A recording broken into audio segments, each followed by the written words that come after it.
Student, this is Gaurav and welcome in my YouTube channel learn city. अपने YouTube channel learn city में आपका बहुत बहुत स्वागत करता हूं। बने रहिए वीडियो के लास्ट तक। वीडियो स्टार्ट करने से पहले यदि आपने लाइक शेयर सब्सक्राइब कमेंट नहीं किया तो कर सकते हो, अपने दोस्तों को शेयर कर सकते हो, जिससे आपके साथ साथ उनको भी काफी कुछ बेहतरीन सीखने को मिल सकता है।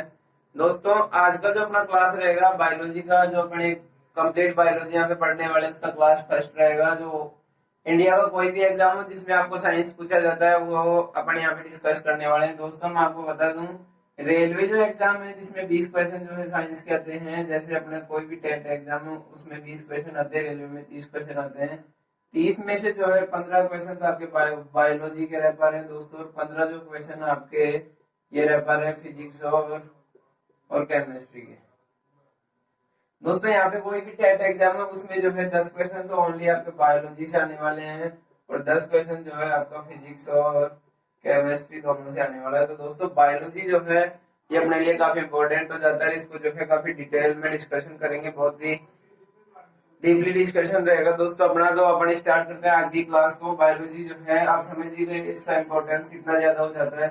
30 में से 15 क्वेश्चन तो अपने को बायोलॉजी में से मिलने वाले, 15 क्वेश्चन दोनों फिजिक्स और केमिस्ट्री में से मिलने वाले हैं। दोस्तों, बायोलॉजी की मैं बात कर लूँ यहाँ पे दोस्तों, तो बायोलॉजी जो है क्या होता है, बायोलॉजी जो है मेरे पास क्या होता है, इसकी यदि मैं बात कर लूँ तो विज्ञान की वह शाखा जिसमें जीवधारियों का अध्ययन किया जाता है।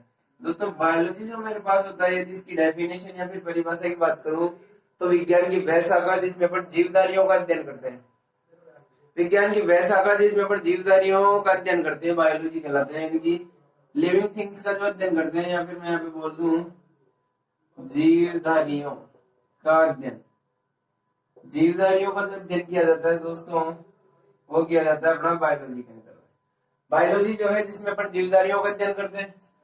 पहला टॉपिक होगा अपना बायोलॉजी की डेफिनेशन की विज्ञान की वह शाखा जिसमें जीवधारियों का अध्ययन किया जाता है वो बायोलॉजी होती है।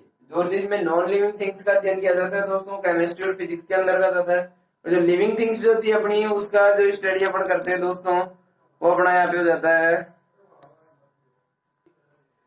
जो अपन जीवधारियों का अध्ययन करते हैं दोस्तों वो करते हैं अपन बायोलॉजी के अंतर्गत। और नेक्स्ट पॉइंट अपन इसमें देख लें बायोलॉजी के अंतर्गत, तो दोस्तों 1801 ईस्वी में सर्वप्रथम 1801 के अंतर्गत दो वैज्ञानिक आए थे अपने पास। 1801 में 1801 में दो वैज्ञानिक हुए थे अपने पास।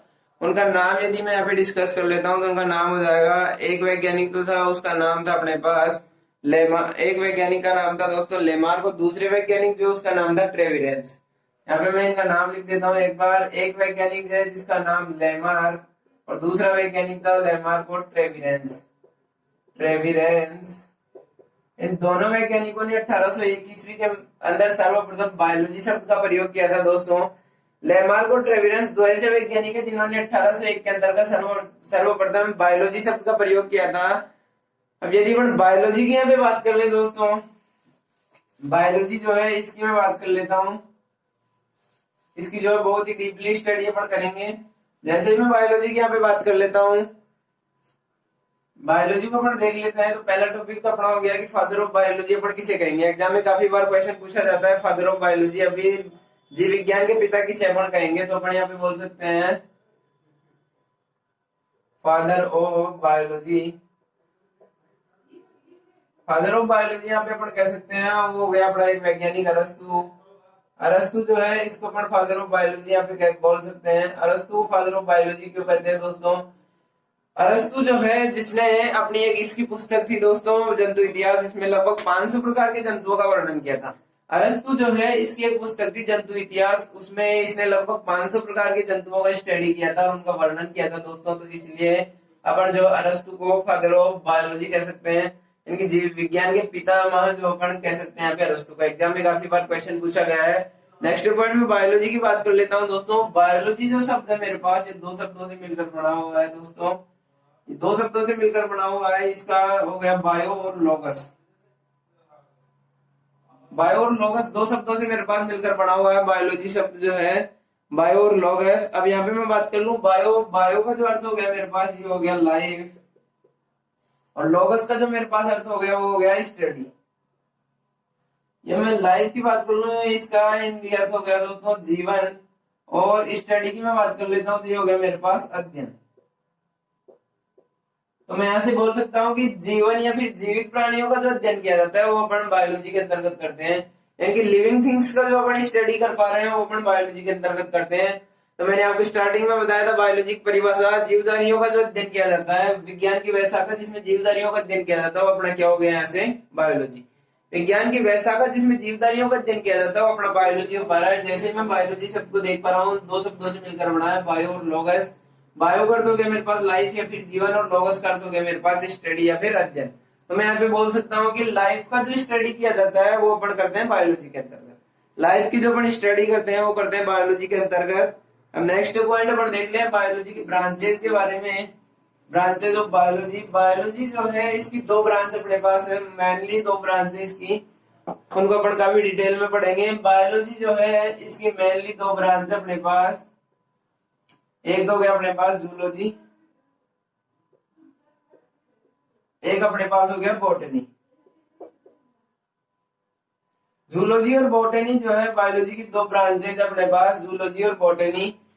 पहले अपन जूलॉजी की बात कर लेते हैं, फिर बॉटनी के बारे में देखेंगे। जूलॉजी जो है ये दो शब्दों से मिलकर बना, जूलॉजी जो शब्द है अपना दो शब्दों से मिलकर बना हुआ है। दो शब्द हो गए अपने पास, जॉन और लोगस।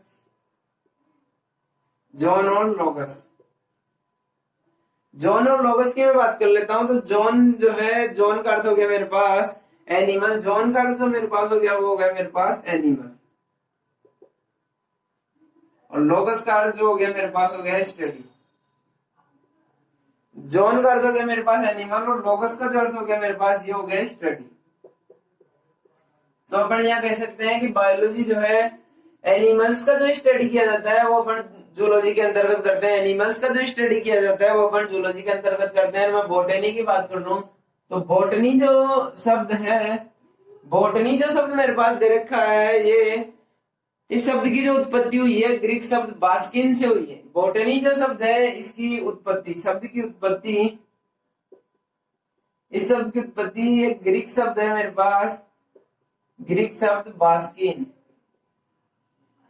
बास्किन से इसकी उत्पत्ति हुई है। मैं बास्किन की बात कर लेता हूँ। बास्किन का अर्थ क्या होता है, जो एक ग्रीक शब्द है बास्किन, इसका अर्थ मैं यहाँ पे देख लेता हूँ। तो बास्किन का अर्थ होता है मेरे पास चरना।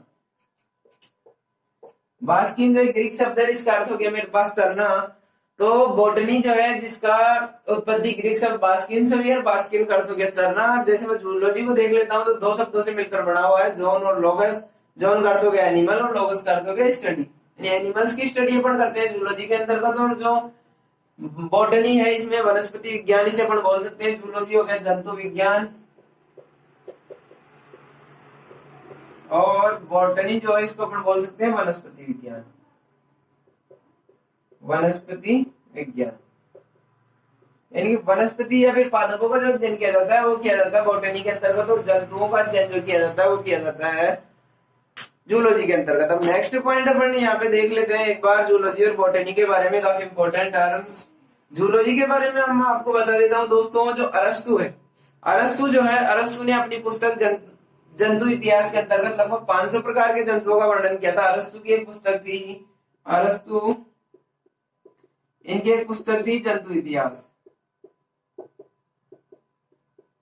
इस जंतु इतिहास के अंतर्गत इन्होंने लगभग 500 प्रकार के जंतुओं का वर्णन किया था। 500 प्रकार के जंतुओं का वर्णन किया। इनके 500 प्रकार के जो जंतु थे दोस्तों, 500 प्रकार के जो जंतु थे उनकी रचना, स्वभाव, वर्गीकरण, जनन आदि के बारे में जो है विस्तृत वर्णन किया गया था। उनकी रचना, स्वभाव, उनका जनन किस प्रकार से हो पा रहा है उनके बारे में काफी डिटेल में बताया गया था इस पुस्तक में। तो इस कारण से जो जूलॉजी है, इसका जूलॉजी जो है फादर ऑफ जूलॉजी अपन यहाँ पे अरस्तु को बोल सकते हैं। फादर ऑफ जूलॉजी अपन बात कर ले, फादर ऑफ जूलॉजी, तो ये अपने पास हो जाएगा अरस्तु। फादर ऑफ जूलॉजी जो मेरे पास हो गया अरस्तु। यहाँ से फादर ऑफ जूलॉजी यहाँ पे अपने पास अरस्तु रह पा रहा है। और अपन यहाँ पे देख लें, इन्हें जीव विज्ञान का जनक भी अपन कह सकते हैं। जो अरस्तु जो है इनको अपन फादर ऑफ बायोलॉजी भी कहते हैं। जो इन्होंने 500 प्रकार के पौधों का 500 प्रकार के जंतुओं का वर्णन अपनी पुस्तक में किया था, इसलिए इन्हें जो है जूलॉजी का जनक भी अपन कह सकते हैं, फादर ऑफ जूलॉजी भी इन्हें अपन बोल सकते हैं। नेक्स्ट पॉइंट में बात कर लूं बॉटनी की, तो थियोफ्रैक्टस एक वैज्ञानिक थे।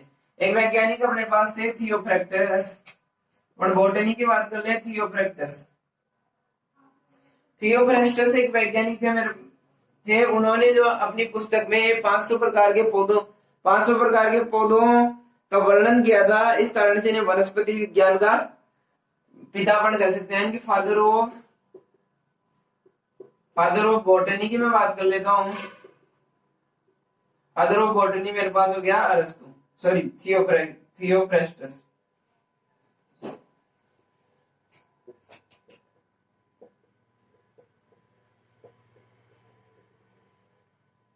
तो मैं यहाँ पे देख पा रहा हूँ फादर ऑफ बॉटनी हो गया मेरे पास थियोफ्रैक्टस, और फादर ऑफ जूलॉजी जो मेरे पास हो गया अरस्तु, और फादर ऑफ बायोलॉजी की मैं बात कर लेता हूँ, मेरे पास हो गया अरस्तु। 3 क्वेश्चन जो यहाँ पे बहुत इंपॉर्टेंट होने वाले हैं। जैसे ही मैं यहाँ पे बात कर लेता हूँ थियोफ्रैक्टस की। थियोफ्रैक्टस एक ऐसे वैज्ञानिक है जिन्होंने अपनी पुस्तक में लगभग 500 प्रकार के पौधों का वर्णन किया था। 500 प्रकार के पौधों का वर्णन करने के कारण इनको अपन फादर ऑफ जो बॉटनी कह सकते हैं, यानी कि वनस्पति विज्ञान का पितामह इन्हें अपन कह सकते हैं। नेक्स्ट पॉइंट अपन यहाँ से देखें, अगला टॉपिक जैसे अपन बायोलॉजी के अंतर्गत ही कंटिन्यू करें। नेक्स्ट पॉइंट जैसे अपन बायोलॉजी में जो है पढ़ने वाले हैं, तो पहला टॉपिक अपना, जैसे ही मैं एक बार जनरल क्वेरीज आपको समझा देता हूँ कैसे अपना जो अपन इस कोर्स को आगे बढ़ाएंगे दोस्तों। तो मैं पहले बात कर लेता हूँ, जब भी अपन मनुष्य जैसे किसी भी शरीर का जब किसी का भी निर्माण होता है तो वो शुरू होता है अपना कोशिका से। सबसे पहले जो है मनुष्य का निर्माण, जो किसी की बात कर लेता हूँ, वो स्टार्ट होता है कोशिका से। कोशिका जो होती है उसकी कार्यात्मक और संरचनात्मक इकाई होती है। जो मनुष्य का बात कर लेता हूँ, मनुष्य की जो शरीर का निर्माण होता है एक कोशिका से स्टार्ट होता है, वो एक कोशिका से स्टार्ट होता है। वो मनुष्य की मैं बात कर लेता हूँ, लगभग 10 की पावर 14 या फिर 100 खरब के लगभग कोशिकाएं उसमें पाई जाती है। तो स्टार्टिंग में एक कोशिका से लगभग इतनी कोशिकाएं बन जाती है। ये जो कोशिकाएं बढ़ती है ये सेल विभाजन के कारण बढ़ती है, इनको डिटेल में डिस्कशन करेंगे। तो पहला जो इकाई होती है किसी भी जो मनुष्य की या फिर किसी भी वस्तु की जो इकाई कोशिका होती है। फिर कोशिका से जो मेरे पास बनता है, कोशिका जो होती है, कोशिका से मेरे पास बन गया दोस्तों ऊतक। कोशिका से बनता है मेरे पास ऊतक, और ऊतक से बनता है अंग। अंग ऊतक जो है ऊतक मिलकर बनाते हैं अंग, और अंग जो है ऊतक से मिलकर बन गया अंग। अंग से मिलकर बनता है अंग तंत्र। अंग से मिलकर बनता है अंग तंत्र। अंग तंत्र जो है इनसे मिलकर अपने पास बनता है शरीर। अंग तंत्रों से मिलकर बनता है शरीर। तो अपन शरीर या फिर किसी भी टॉपिक को पढ़ने से पहले अपना जो है कोशिका के बारे में डिटेल से डिस्कशन करेंगे, और फिर एक एक को करते हुए अपन फाइनली जो बायोलॉजी को कंप्लीट करेंगे। तो अपना पहला टॉपिक यहाँ पे रहेगा कोशिका। पहला टॉपिक अपना रहेगा यहाँ पे कोशिका या फिर सेल की मैं बात कर लेता हूँ। जो कोशिका है इसके बारे में अपन काफी डिटेल से डिस्कशन करेंगे। इसमें अपना पहला टॉपिक में यहाँ पे एक बार अपन नोट कर पा रहे हैं, बायोलॉजी इसके अंतर्गत अपन फर्स्ट टॉपिक कंटिन्यू करेंगे अपना सेल या फिर मैं बात करूँ यहाँ पे कोशिका। सेल या फिर कोशिका अपना पहला टॉपिक रहेगा। कोशिका की मैं बात कर लेता हूँ यहाँ पे। तो कोशिका जो होती है सभी जीवधारी को, एक तो मेन पॉइंट हो गया दोस्तों, जो सभी जीवधारी होते हैं मेरे पास कोशिका के बने होते हैं। सभी जीवधारी जो होते हैं कोशिका के बने होते हैं। कोशिका सभी जीवधारियों की कार्यात्मक और संरचनात्मक इकाई होती है। सभी जीवधारी होते हैं जो कोशिका के बने होते हैं। कोशिका जो होती है सभी जीवधारियों की कार्यात्मक और संरचनात्मक इकाई होती है। कोशिका जो होती है कार्यात्मक और संरचनात्मक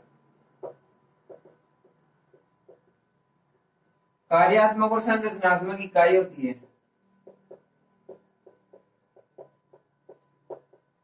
सभी जीवधारी कोशिका बने होते हैं। कोशिका जो होती है शरीर की कार्यात्मक और संरचनात्मक इकाई होती है। नेक्स्ट पॉइंट अपन यहाँ पे देखें दोस्तों, कुछ तो जीव ऐसे होते हैं जो एक ही कोशिका के बने होते हैं, कुछ जीव ऐसे होते हैं जिनमें एक से अधिक कोशिकाएं पाई जाती है। तो अपन यहाँ पे बात कर ले एक कोशिका से बने जीव, एक सेल से बने जीव जो हो गए वो हो गए अपने पास एक कोशिकी।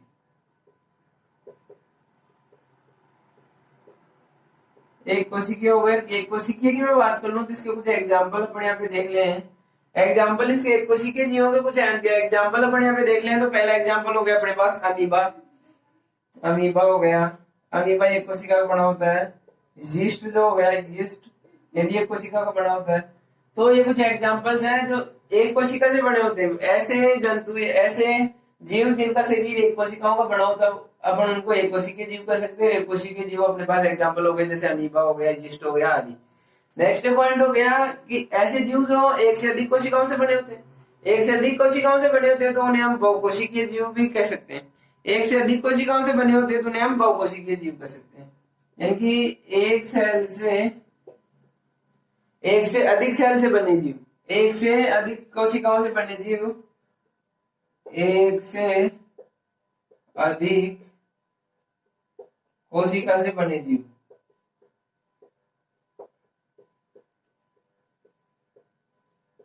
ये हो गया अपने पास बहुकोशिकीय जीव।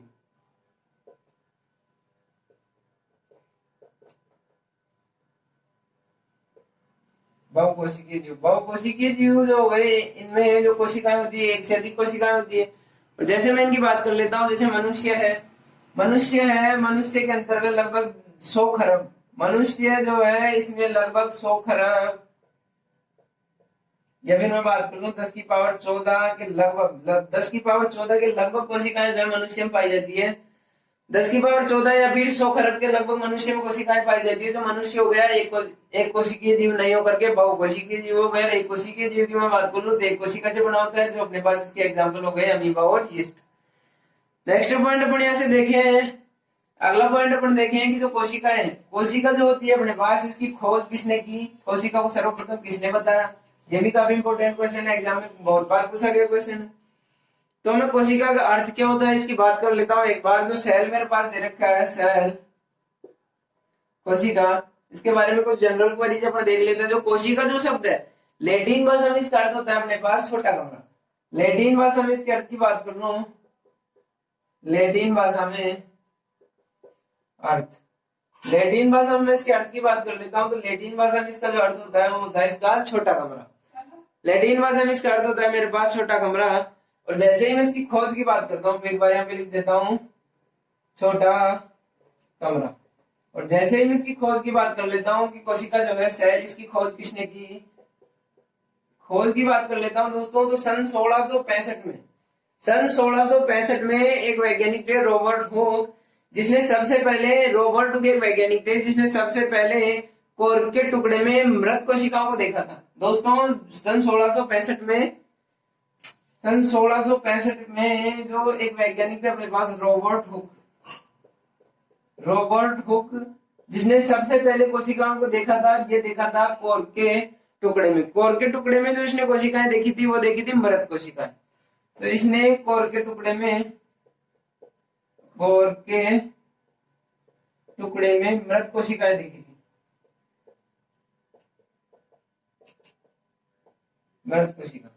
तो मैं यहाँ पे बोल सकता हूँ कि सन 1665 में कोशिका की खोज रॉबर्ट हुक ने की। रॉबर्ट हुक ने जो कोशिका की खोज की थी वो की थी कोर्क के टुकड़े में। और जो रॉबर्ट हुक ने जो कोशिका की खोज की थी वो मृत कोशिकाओं की खोज की थी दोस्तों। तो अपने पास माइंड में क्वेश्चन आ रहा है कि मृत कोशिका की खोज रॉबर्ट हुक ने की, तो जीवित कोशिका की खोज किसने की। मृत कोशिका की खोज रॉबर्ट हुक ने की, तो जीवित कोशिका की खोज किसने की। तो 1665 में रॉबर्ट हुक ने मृत कोशिका को खोजा। तो 1674 ईस्वी में अपने पास एक और साइंटिस्ट आए। 1674 ईस्वी में अपने पास एक और साइंटिस्ट आए जिनका नाम था ल्यूवेनहॉक, जिनका नाम था अपने पास ल्यूवेनहॉक।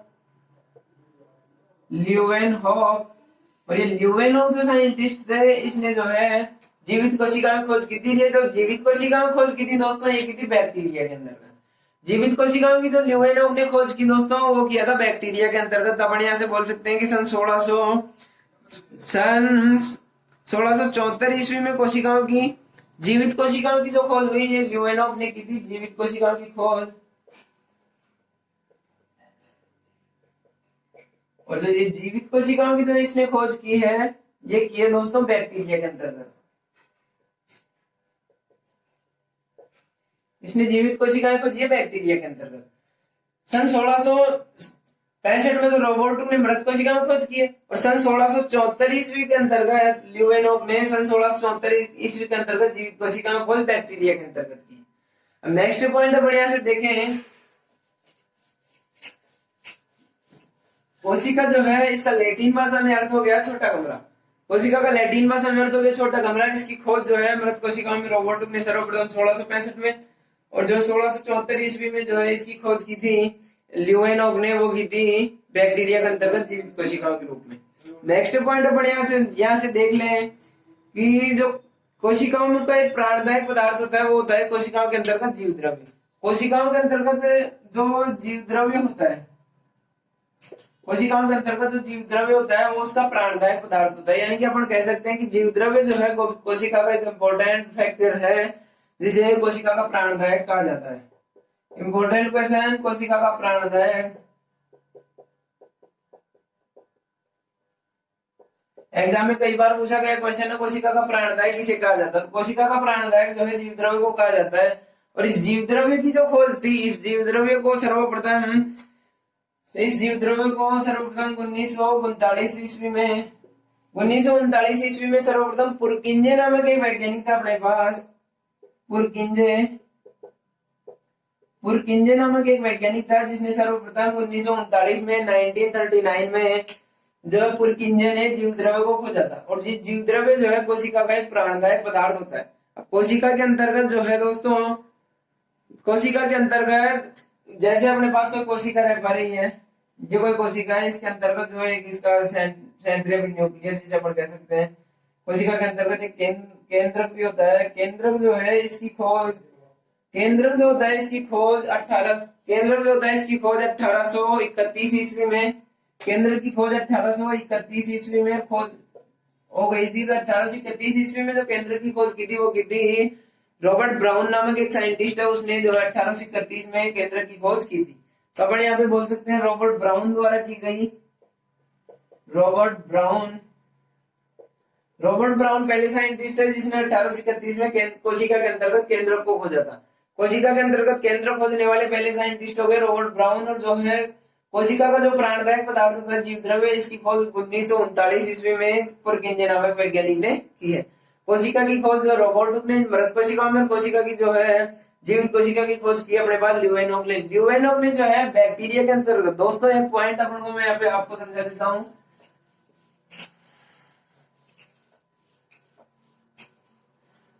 ल्यूवेनॉक ने जो है कोशिका के अंतर्गत जो जीवित कोशिका की खोज की है वो की है बैक्टीरिया के अंतर्गत।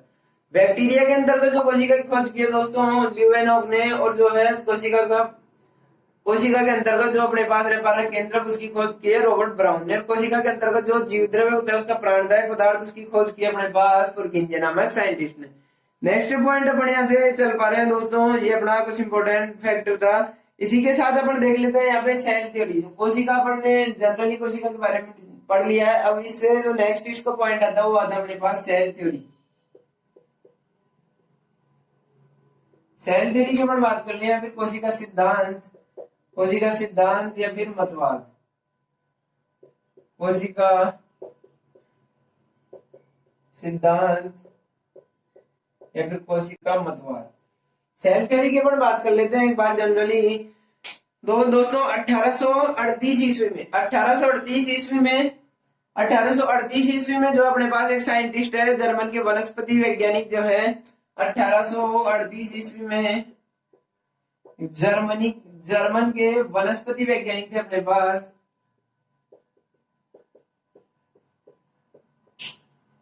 वनस्पति वैज्ञानिक 1838 ईस्वी में जर्मनी के वनस्पति वैज्ञानिक है जिनका नाम था अपने पास मैथियस स्लाइडेन। जिनका नाम था अपने पास मैथियस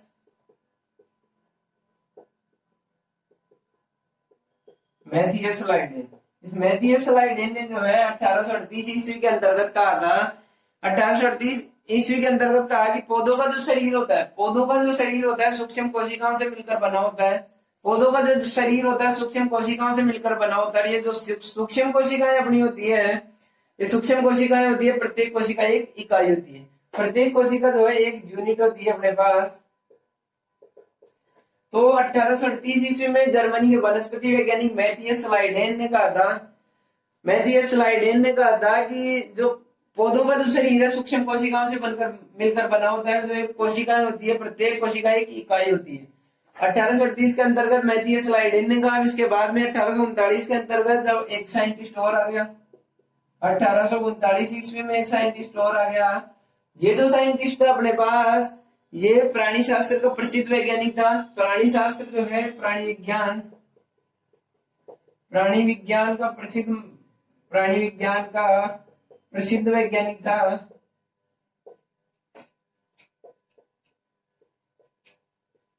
प्राणी विज्ञान का प्रसिद्ध वैज्ञानिक था। इसका नाम जो था अपने पास वो था, इसका नाम अपन यहाँ पे देख पा रहे तो वो हो गया थियोडर स्वान। इसका नाम था अपने पास थियोडर स्वान। इसका नाम था अपने पास थियोडर स्वान।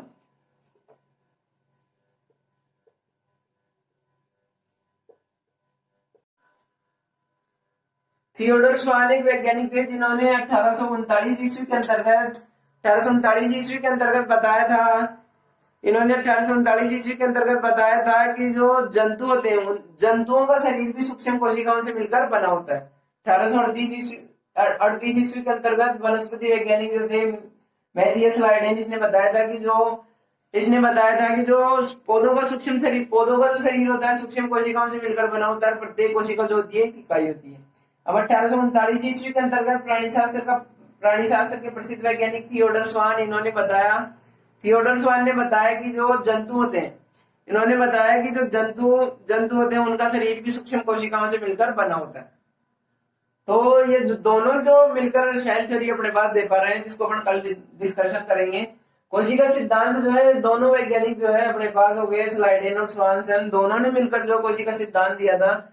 अब कोशिका सिद्धांत के अंतर्गत क्या क्या बातें थी वो कल अपन डिटेल में डिस्कशन करेंगे।